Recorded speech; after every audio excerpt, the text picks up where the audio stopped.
Town Talk Radio would like to welcome Dakota Oliver to this week's episode or edition or whatever you would like to call it of Cubs Spotlight. Dakota, how are you, man? Pretty good. That's good. Dakota, senior year, man. Exciting stuff, right? Flying by. Flying by, huh? Oh, yeah. As we talk about your senior year, I know we've had you on for football, and we'll have you on here for basketball. A little bit of everything. Probably have you on again for baseball, but let's talk about basketball. What made you decide to come back and play this year after taking a year off? I just miss the sport and miss playing with all my friends and everything. So you say you missed that. So what are you going to miss most about basketball now that this will be your last year to play it? That's a good question. I guess just being out there with my teammates, like I said. Being out there with your teammates. Yes, sir.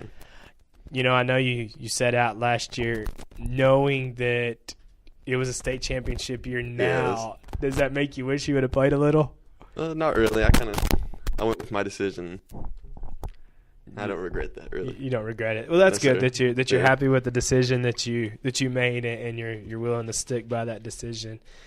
We talk about moving up to 4A and the challenging, the challenges that it is posed against, you know, y'all for football and basketball is going to be much of the same. Speak to the new district and the new classification, and what do you expect to be the biggest challenge right now? It's a lot of competitive teams out there, and then also a good team's not going to make it to playoffs, obviously, with what we have going, but I think it's going to be fun. It's going to be fun. Yes, Yeah, sir. Yeah, it is going to be fun.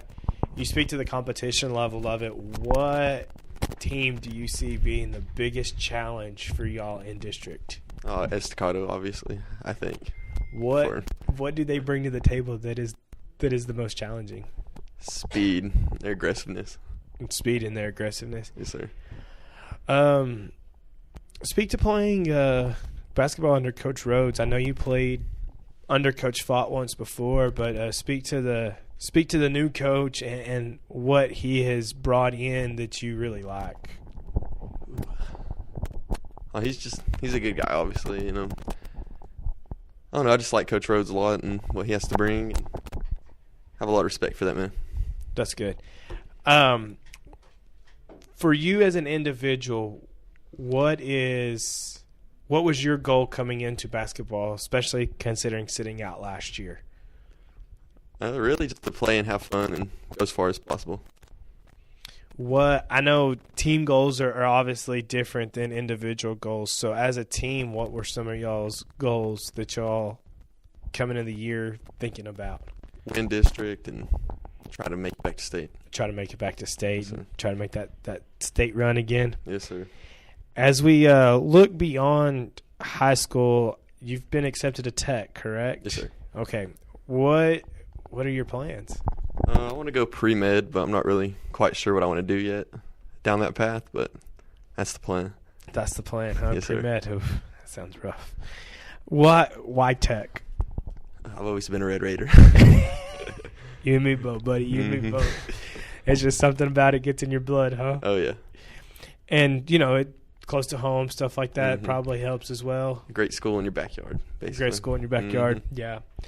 As we get started in district play, y'all will get started Friday. I don't know when this interview will actually run, but, you know, we spoke about Estacado. Who else in your district is going to – I mean, y'all got such a – I mean – target on us. Yeah, your district could obviously mean all four teams could possibly be state championship teams. Really? Yeah. So who besides Estacado? Really can't take anybody lightly in this district, like I said, but you have Lamesa and Leveland, obviously. It's going to put out a lot of hard work against us, I guess you could say. Right. It's going to be challenging. Now, I know, like you said, you didn't play last year and whatnot, but being back in here this year and playing, speak to your teammates because you talk about them a lot. Speak to them and what each individual teammate does to help Dakota Oliver be a better player. hitting me with these questions. Okay. Justin. I don't know. I just feel like we have like a family bond out there, and it's like you have your brothers out in the court rather than a teammate, I guess you could say. It just helps everything. Just helps everything. Mm-hmm. Does any one teammate do anything to help you be a better player, or just they all? I think everybody goes out there and gives their best, and that just helps everybody improve. That's good. As we get ready to go ahead and end this interview, Dakota, what or who do you want to give a shout out to? I guess, should I say, who do you want to thank? Coach Rhodes and the basketball team, and then my family. Your family. Yes, sir. All right. Well, Dakota, we thank you again for being on the program. We thank you for everything that you do to be a positive influence to Brownfield and for Brownfield. If anybody would like to hear this interview, in case you missed part of it, you can go to our website, towntalkradio.com. It'll be posted there really soon.